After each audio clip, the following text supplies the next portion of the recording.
Sobat IKT, saya Lita dan Dr. Devi, mahasiswa Magister Ilmu Kedokteran Tropis FKKMK UGM yang hari ini akan berbagi kepada kalian semua dengan tajuk IKT Menyapa dengan tema tuberkulosis. Di Indonesia, penyakit tuberkulosis atau TBC menempati peringkat kedua di dunia pada tahun 2023. Kita mau sharing apa aja sih mitos dan fakta terkait penyakit TBC ini. Kita mau langsung nanya ke Dr. Devi nih. Boleh.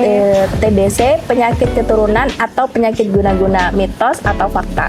Mitos. Jadi tuberkulosis itu merupakan penyakit infeksi karena bakteri. Nah, bakterinya ini namanya Mycobacterium tuberculosis yang penularannya itu lewat percikan liur. Jadi ketika orang yang sakit TBC dia batuk, berbicara, atau mungkin bersin, terus masuk ke orang yang sehat, maka orang yang sehat itu bisa tertular oleh TBC atau tuberkulosis.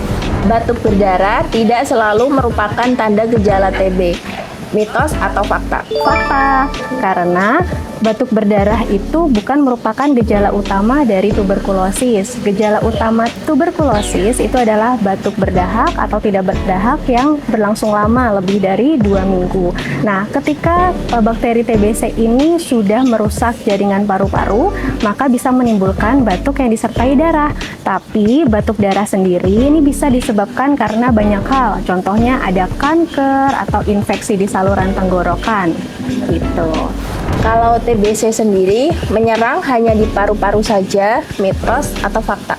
Mitos, karena bakteri TBC itu selain di paru-paru, dia bisa menyerang di luar paru-paru yang kita sebut dengan ekstraparu. Contohnya ada di bakterinya bisa mengalir lewat darah ke tulang, jadi ada TBC tulang, terus ada TBC kelenjar getah bening, ada TBC di tulang belakang, terus ada TBC di selaput otak, bahkan di selaput paru-paru. TBC bisa sembuh, mitos atau fakta? Fakta.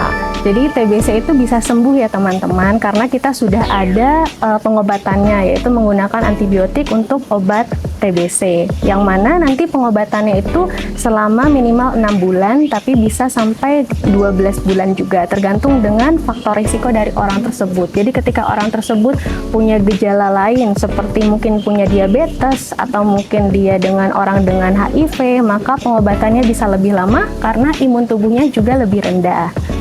Orang yang ada bakteri TBC-nya tidak selalu bergejala sakit, mitos atau fakta? Fakta, karena kalau misalkan bakteri TBC masuk, itu bakteri TBC bisa berdiam di dalam tubuh kita, jadinya bisa tidak bergejala. Nah, makanya tuberkulosis itu dibagi dua, ada yang aktif, ada yang tidak aktif, atau yang kita sebut dengan laten.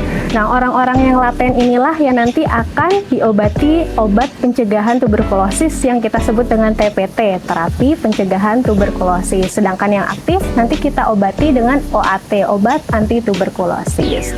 Makanya kalau misalkan ada orang yang serumah itu sakit TB, serumahnya itu juga harus diperiksa TB karena bisa aja dia sudah tertular bakteri tapi tidak sakit. Makanya penting untuk diberikan TPT. Nah, gimana Sobat IKT? Mudah kan memahami TBC ini?